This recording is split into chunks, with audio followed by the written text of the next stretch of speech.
How my best friend and I rebuilt our bond after being played by the same girl. Sarah and I had been close friends for a couple of years. Over time, I started to develop feelings for her, though I didn't know she was secretly dating Peter, my childhood best friend. When I finally worked up the courage to tell her how I felt, that's when she revealed she had been in a relationship with Peter. She painted their relationship as toxic, saying it was falling apart, and even claimed they had broken up a couple of months ago and she was done with him. Even though I had feelings for Sarah, I wasn't about to pursue anything because Peter was my best friend, and I respected that line. But soon enough, she made the first move. She came to me, telling me she wanted to leave Peter behind and be with me. She made it sound like she was done with him for good, so when she proposed to me on December 14, 2023, I agreed. Just 2 days later, though, she told me she wasn't ready for a relationship. I respected her need for time and space, thinking she just needed to sort out her feelings. But then, only a couple of days after breaking up with me, she got back together with Peter. That's when I realized something wasn't right. I distanced myself from her, feeling like I was part of some twisted game. Before I could fully detach, Sarah came back again, saying it was all just a misunderstanding and she hadn't meant to hurt me. She gave me her favorite ring as a promise, swearing she just needed more time and space to figure things out. Like an idiot, I believed her. I really thought everything would be okay.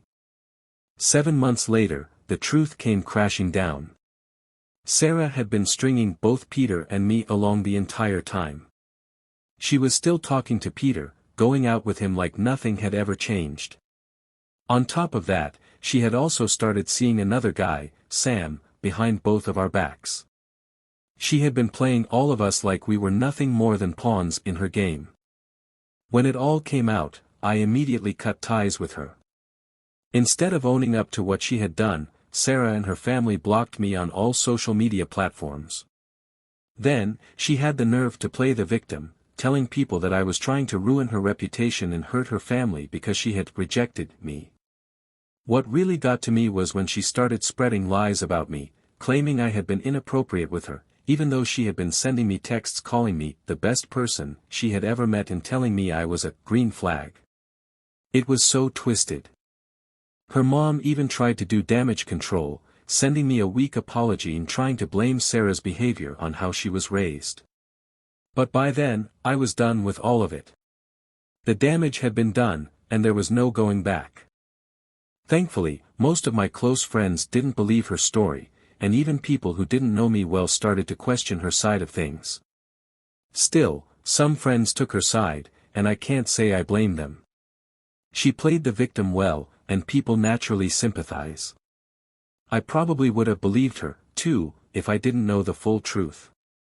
After she blocked me, Sarah unblocked Peter and confessed to cheating on him, but she only gave him a watered-down version of what had really happened. She didn't mention seeing Sam or that she had been playing both Peter and me. She even had the nerve to ask Peter if he still loved her and if he thought she was the one. Unbelievable. Peter was obviously hurt, but after talking things out, I convinced him to cut her off, too. There was no point in keeping someone like that in his life. He blocked her, and we both moved on from her. It's been about a month since all of this went down, and I've been in a much better place mentally. I've moved on, but every now and then, I still feel the urge to expose her lies. I have all the proof. Texts, voice messages, recordings. But I've managed to keep myself from going down that road. It's just not worth the drama. Peter, on the other hand, is still working through it. I understand. It's hard to let go of someone you cared about, even when they treated you terribly. He still misses her at times, but I'm confident he won't go back after everything that's happened. It just takes time. As for Sarah, she's still out there playing the victim card, trying to make herself look innocent. A few people still believe her story and think I'm the bad guy, but at this point, I've accepted that not everyone is going to know or believe the truth.